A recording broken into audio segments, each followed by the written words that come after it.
mean.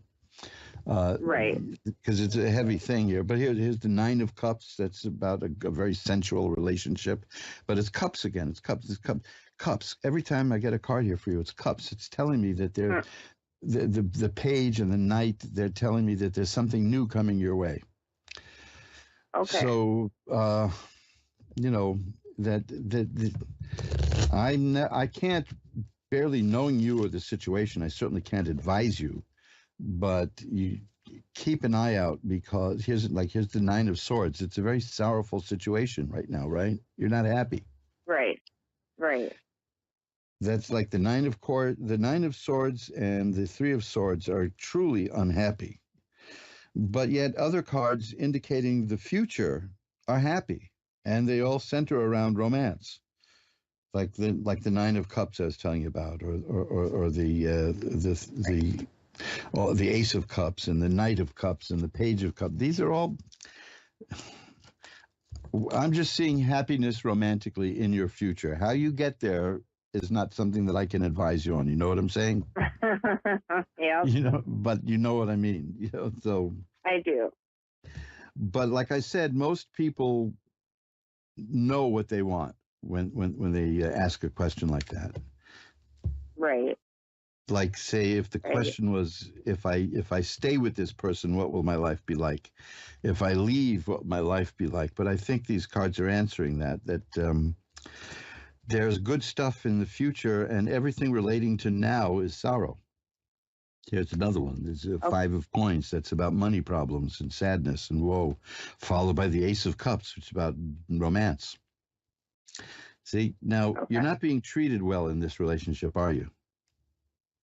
Um, not the best, not the worst, Because look but at the Five of Swords here is, it's not very good. And the Six of Swords is here, which is a card about somebody going from where they are to where they want to be. So you're okay. going to make. Let me put it this way: as bland as this sounds, you are going to make changes in your life that are going to bring you the happiness that you want. What those changes are is up to you. Correct? Okay. So, Correct. don't let anybody tell you in an encounter like this what to do. I'm just seeing that Right. whatever it is you do, you're going to make the choice that leads to happiness. So Okay. you consider what you need carefully, and here, look, the sun is here. That's a card about health and growth and joy and happiness. And it's good. I see suffering and pain, uh, but not in your future. Okay, you're going to take care of that. Perfect. That will Okay. be perfect. Is there anything else you want to look at? Just is there anyone you can see in the cards watching over me? Okay. Shuffle them up. And, well, this is fascinating. Um, I'm not going to particularly go by the meaning of these cards as much as I'm going to go by the pictures on the cards. The Okay. cards are the Lovers and Temperance. Now, in the Lovers card, it shows two people with an angel over them watching them. And the Temperance card shows an angel. So I think the answer to your question is yes. The image that the cards wanted me to see, to tell you about, is an angel watching over people. So there you go, Okay. right? So yes, I do There we see go. somebody. So that's good. That's nice. And it it can be a little creepy to think that there's somebody watching over you, but it can be comfort. It can also be comforting too. So, Yeah. but I Well, think that thank you asked the question because you could feel it, right? Right. Yeah. Well, you're a very Right. intuitive person, and these two cards, to get two cards with an angel on them and one specific, here's another one. This is the Star, which is about hope and optimism, and it shows a bird. There's a person, a woman in the water, balancing the water, and there is a bird in a tree watching over her. See, that's the spirit. So that's two Okay. cards you got that have spirits watching over somebody. So that's the message is, yeah, you do have somebody watching over you. Okay? Sounds great.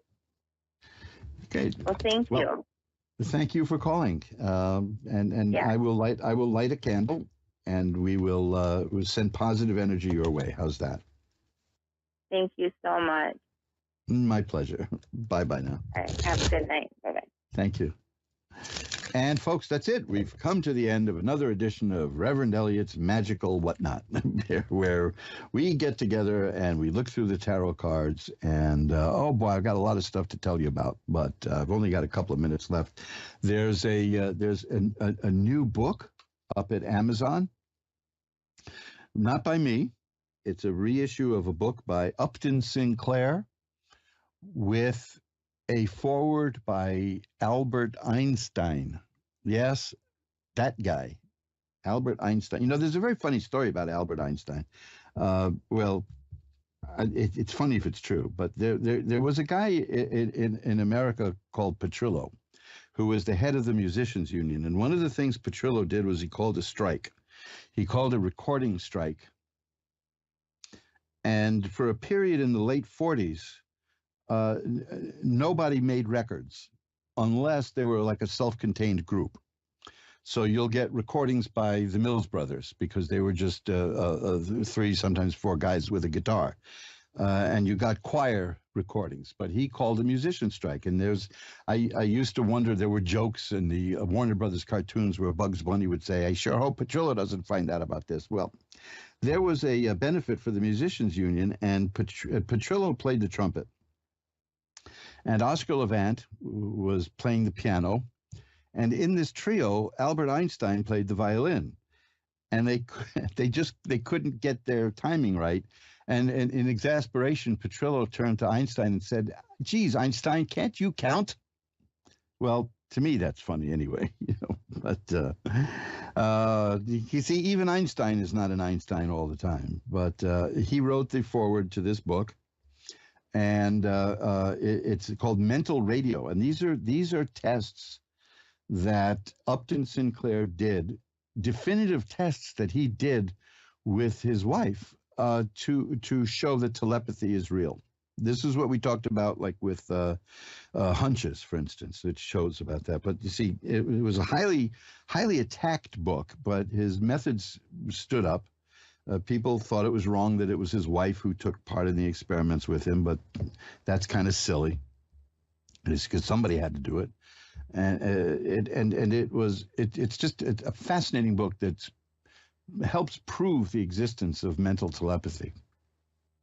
And we all know that. I mean, years ago, somebody gave me great advice. He said, always act as if people can read your mind, because they can. And boy, I tell you, because we give out more cues than we think. People can tell what we're thinking, you can tell when somebody's lying to you a lot of the time. You know that. So it's definitely a book worth looking at. I mentioned again, I'll repeat that 2 books that I mentioned. These are wonderful books that will improve your life. It's Unmasking Fear and Hunches. You can find those at mojoacademy.org. mojoacademy.org. There's new books coming. By that I mean old books that have been forgotten. I've got a book from the 1890s that before I got ill I started to restore, and I am continuing that right now, and soon it will be available. And it's a book on the wonders and glories of solitude. It scares a lot of people, solitude, but I like it, and this is a book explaining a lot about it. And in today's electronic world where we're overloaded with images and sounds, that's good. So until next week, we've run out of time. Remember, time flies. It's up to you to be the navigator. Bye-bye now.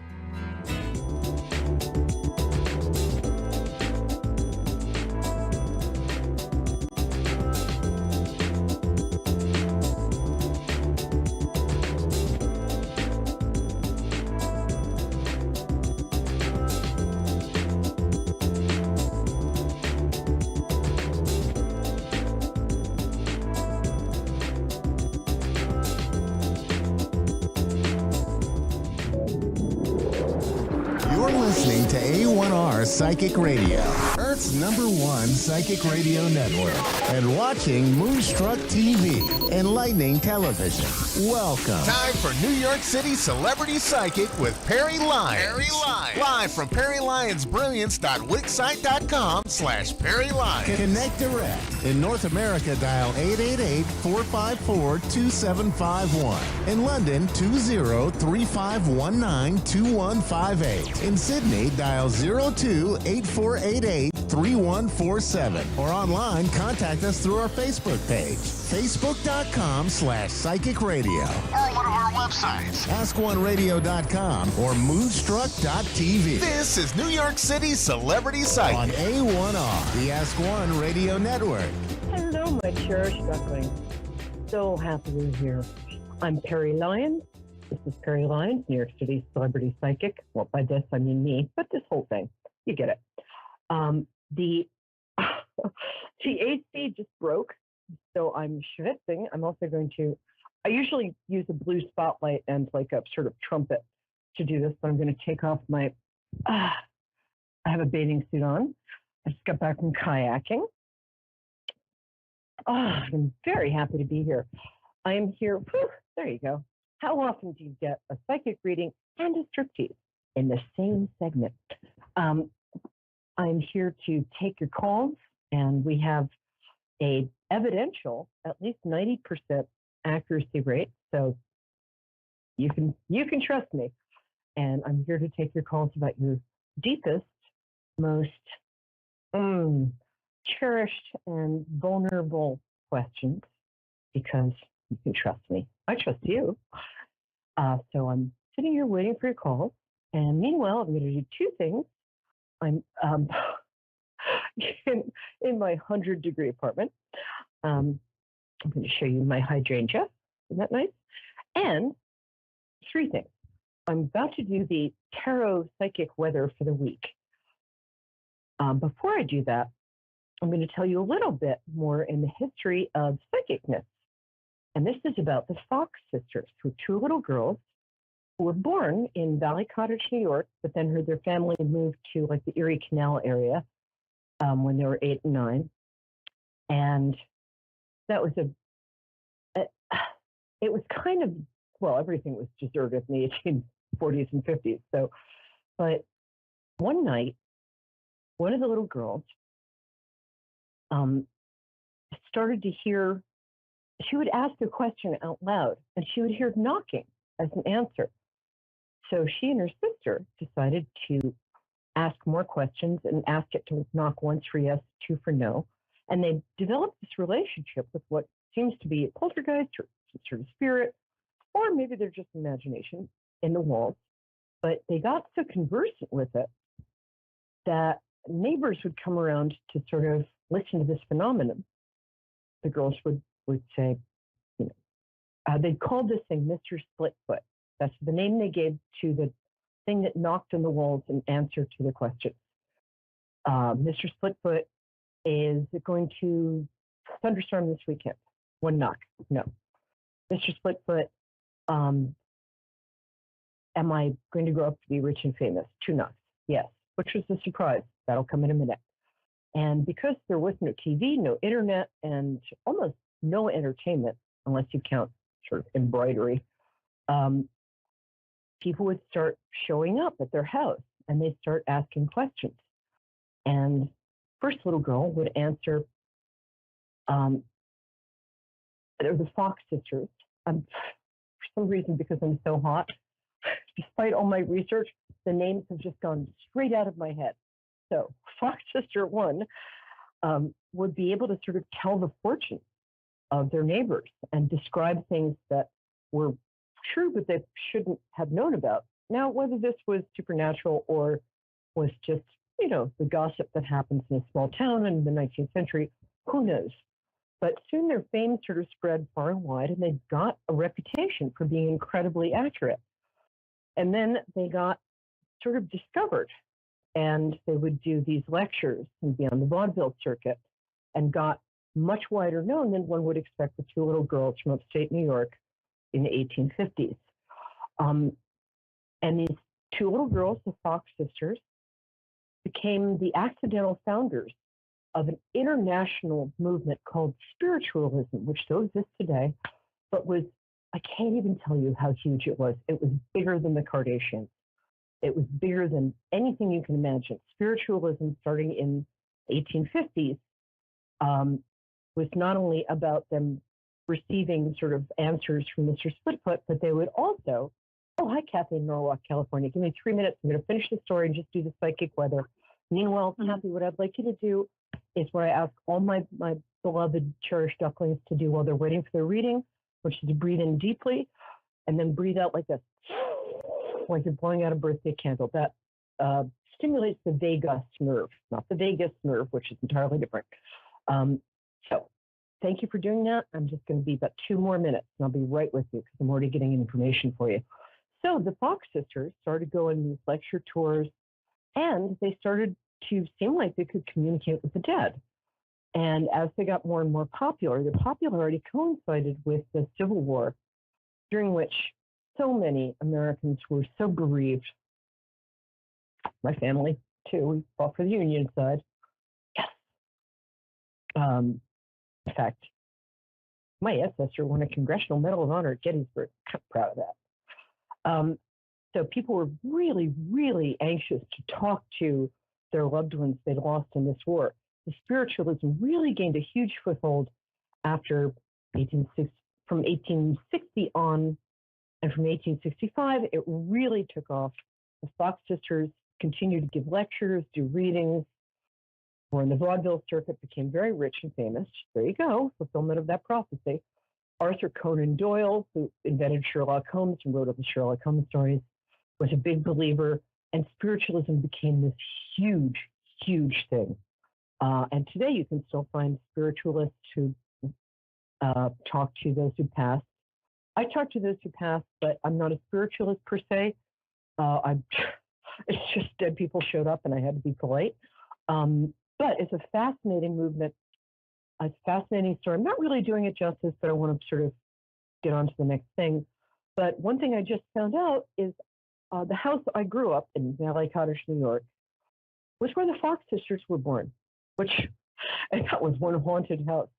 Who knows if it was them or not? But I just found that out, and it's kind of like, I guess destiny is a thing. Okay, speaking of destiny being a thing, I'm going to draw 3 cards. And Kathy, stay with me because I really have gotten a lot of stuff already for you. And all of you, stay with me and feel free to call in. So right now I'm going to do the Psychic Tarot weather for the week. We're starting today, going to the next Wednesday. So the first card I pull, I'm going to pull 3 cards at the beginning of the week, starting today. Second card, middle of the week. And third card, end of the week. You get the drift. And I never pulled these beforehand, so I'm going to pull them right now. I'm just going to go into my magic bag of 1 million cards. Hold on. Please talk quietly amongst yourselves. Okay, here we go. All right. Ooh, interesting. Well, looks like a lot of you are traveling. The beginning of the week. This card is usually, here's the thing. I've been doing this for a really long time, much longer than you think.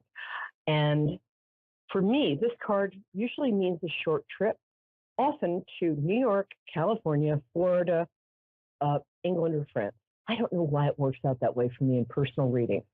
But in general, for me, this card indicates a short trip, like a little vacation trip, maybe a weekend. Many people give it a much deeper meaning. The woman is being rowed by like a guardian angel who's in the back. You can see him there. She's surrounded by swords, so she's sad. Honestly, for me, it always means who knows, maybe I'm just shallow, but I don't think so. But this card means a short trip, and usually a fun one. So there you go. Interesting. Okay, this is a fascinating card.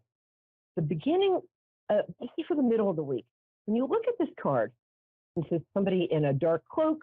He's looking at 3 spilled golden cups, and he's looking pretty boned about it. Damn, my 3 golden cups spilled.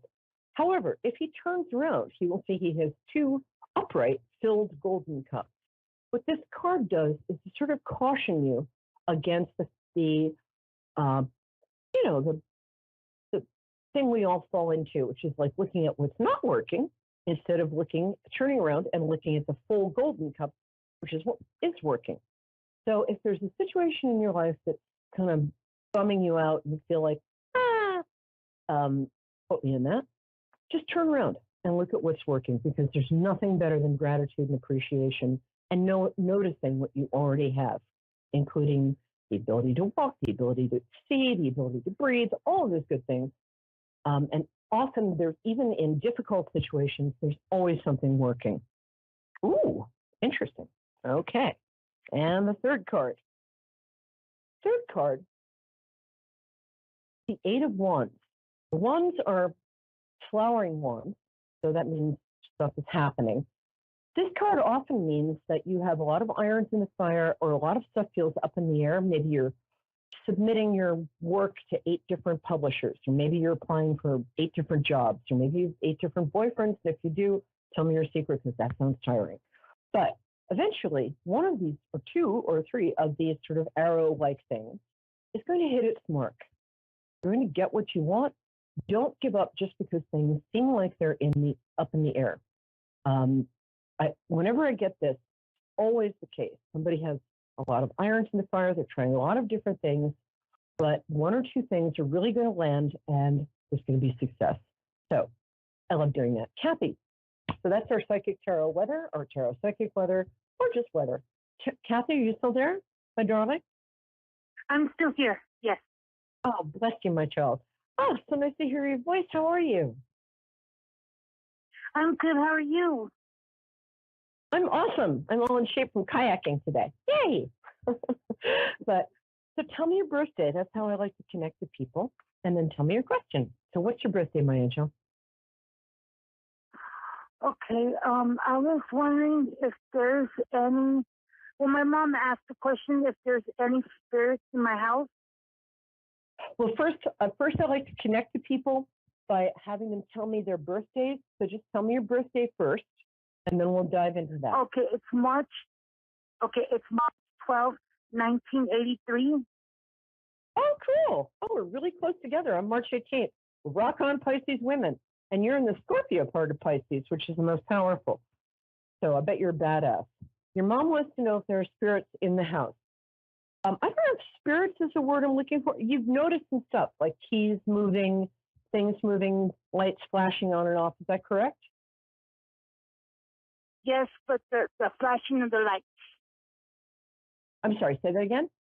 Oh, flash, except for the flashing of the lights, that hasn't happened? Yeah, the lights like flash here and there. Yeah. Well, that's enough.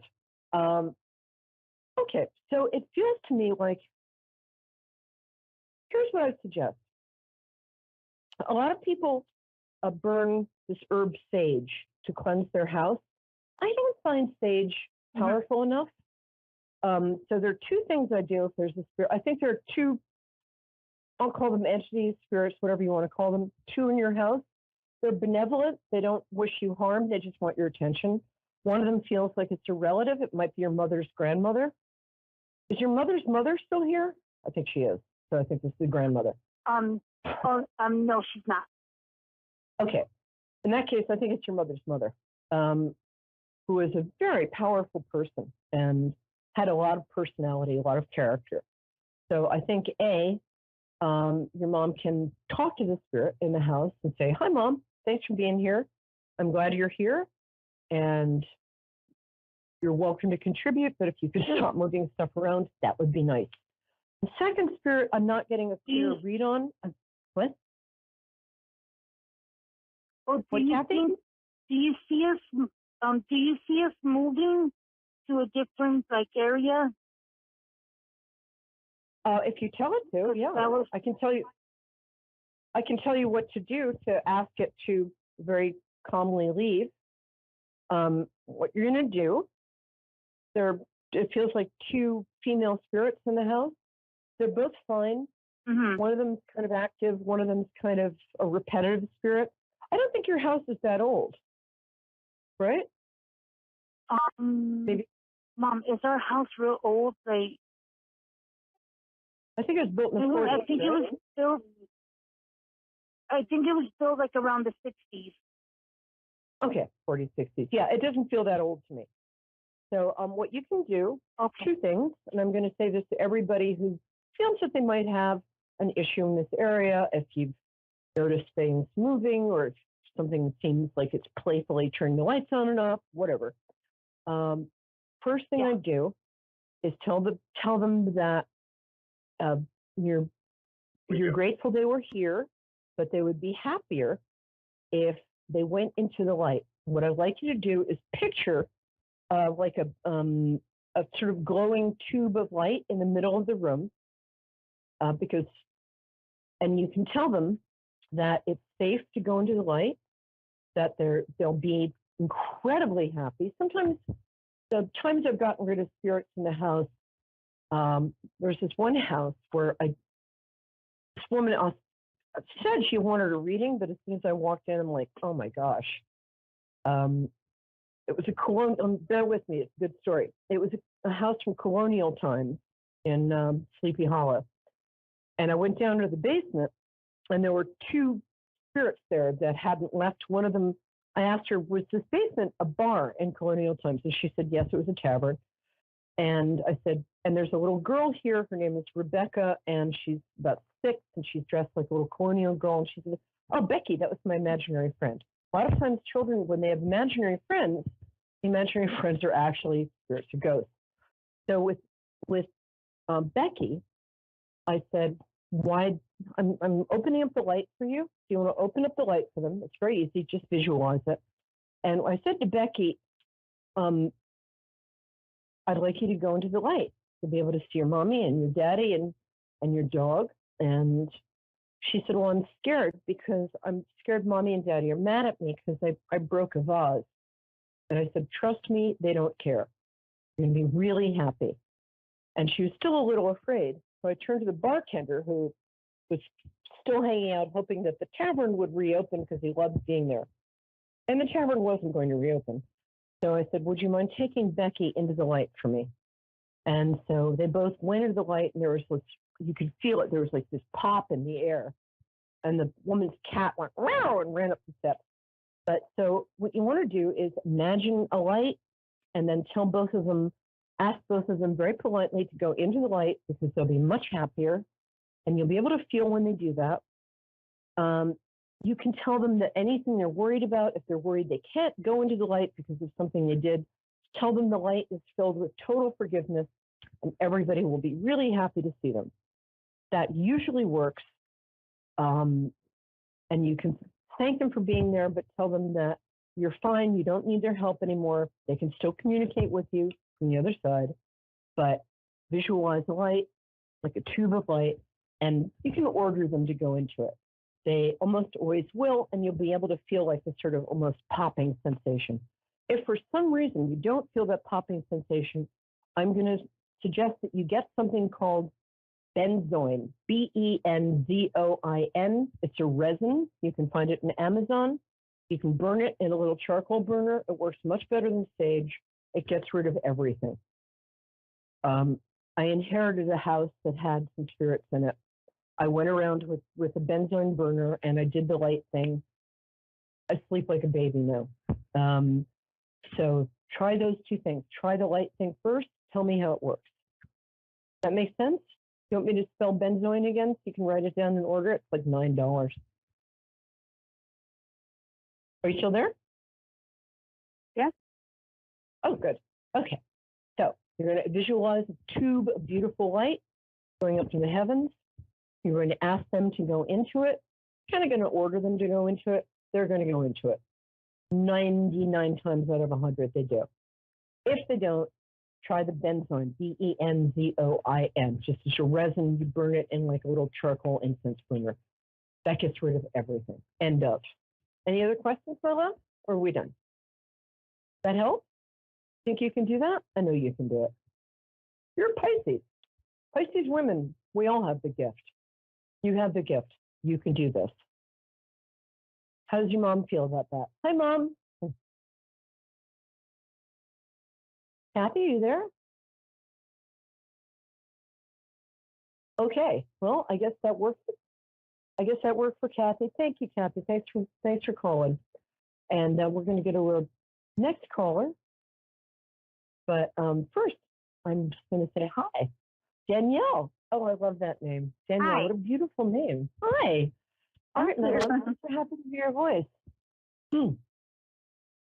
So first I'm going to ask you to tell me when your birthday is, because that's how I like to connect with people. So when's your birthday? Okay, it's October 19th. Oh, great day. We love Libra. 1968. Yay. Oh, you're just a baby. Okay, my love. And it feels like to me, feels like you're a little scared to ask the question you really want to ask. But trust me, it's just between you and me. So what's the question you really want to ask?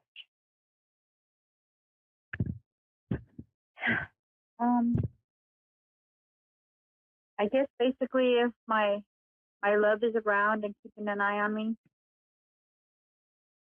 Oh, I'm so sorry. Your love went to the other side? Yes. I'm so sorry. When was this? 2 years ago or recently? Well, no, 4 years ago. On 4th of July, it was 4 years ago. Oh, I'm so sorry. Do you mind if I ask he, she? I'm getting a he. Is that correct?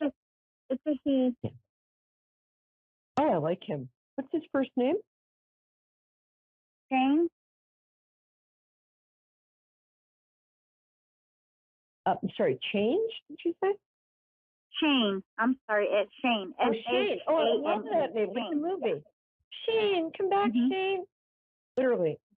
Oh, he's cute. Where are you calling from? Because I'm getting a cowboy vibe here. Are you calling from the West? Yeah, I live in Ajo, Arizona, so I'm out west. Oh, cool. Because I'm seeing him in a cowboy hat. He's like 5'9" or 5'10". Is that correct? No, he's a little shorter. He's okay. like 5'5".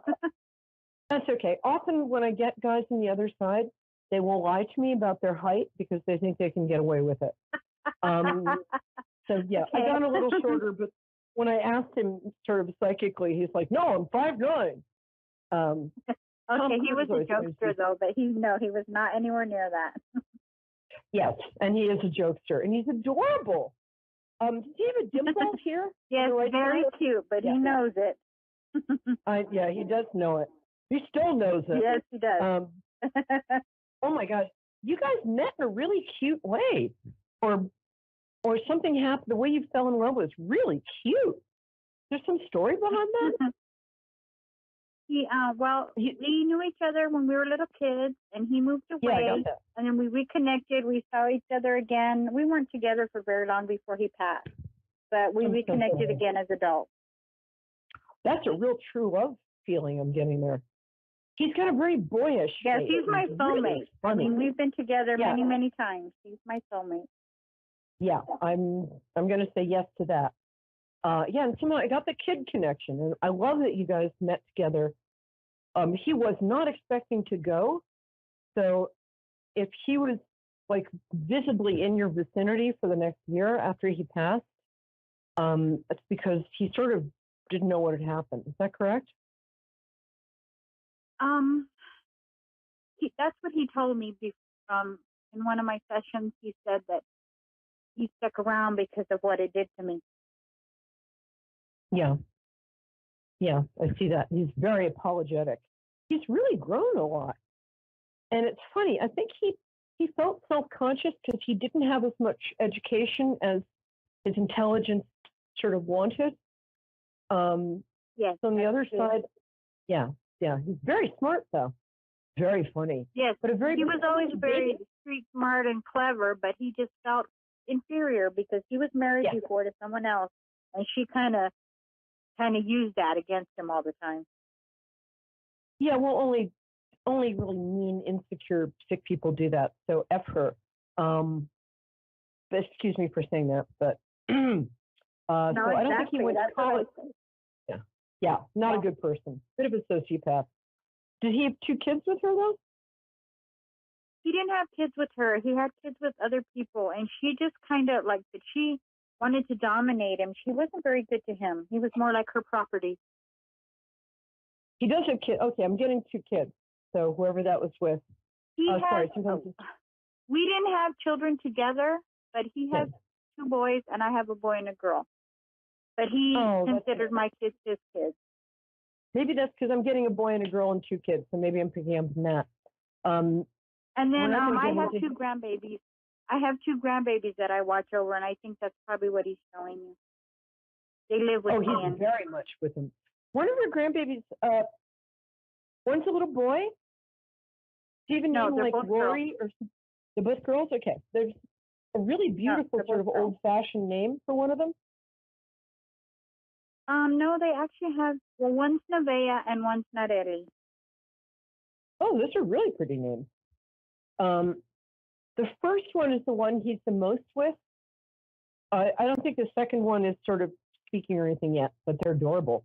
You know Okay, why? well, Because I was given, like, they gave her to me like in foster care, the oldest one, and she was born with a very special syndrome. It's very rare, and so she had a lot of doctor's visits and stuff, and he was always there helping me because it was hard. It was a lot.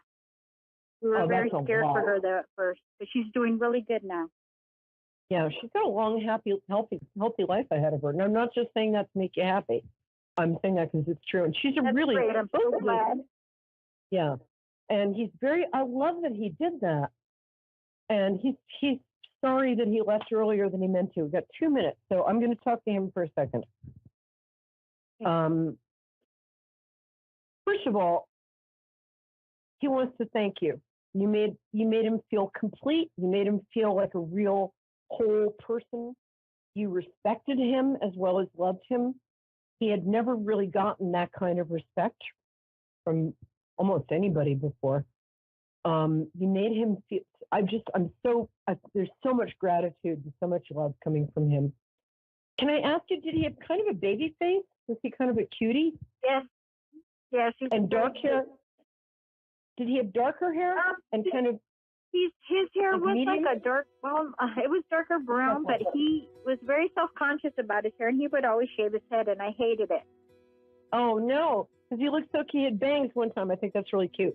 We got about 30 seconds. Yes. What I'm gonna say is, he's very much with you, and he's wearing cowboy boots, wearing a cowboy hat, wearing a plaid flannel shirt, and he's got a T-shirt under it, and he's calling you kitten. No, it's not kitten. Hold on. I think he called you something like cutie a lot. I can't quite get it. And we got about 30 It's because seconds. I'm a cat lady. My cat just had babies, and he's always talking about my kitties. There we go. That's what it was. Thank you for that confirmation. I knew it was something. We love cat ladies around here. I'm a calico girl myself. He just says he's always, you can talk to him. He can help you with things. They love being given tasks to do. So you can say, hey, help me with this today. Because they can't volunteer. I'll get into it some other episode. But he's very much with you. And he loves you. And he's so grateful. You made his life complete. And I'm grateful as just a human being for you doing that. Thank you, my love.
You're listening to A1R Psychic Radio, Earth's #1 psychic radio network, and watching Moonstruck TV, enlightening television. Welcome. Time for the Wendy McCallum Show with Wendy McCallum. Wendy McCallum. Live from divineintuition.co.uk. Connect direct. In North America, dial 888-454-2751. In London, 20-3519-2158. In Sydney, dial 02-8488-3147. Or online, contact us through our Facebook page, facebook.com/psychic radio. Or one of our websites, askoneradio.com or moonstruck.tv. This is the Wendy McCallum Show on A1R, the Ask One Radio Network. Hello, good evening and welcome. My name's Wendy McCallum. I'm a psychic medium from Surrey in the UK, and I'm originally from Kilmarnock in Ayrshire in Scotland. You are watching A1R Psychic Radio and Moonstruck TV, so thank you so much for joining me this evening. So I thought I would talk to you a little bit about the dark night of the soul tonight, and then I'm going to do a little bit of a generic reading or a collective reading, shall we say. Okay, so to save time, I just pulled some cards, and it's actually quite exciting. I get really excited about this. So what is the dark night of the soul? What does it mean? The dark night of the soul is when you're going through a very, very difficult situation, and the way that I see it, or the way that I feel it or know it, is it's almost like we have a saying here in England or Scotland, or you can't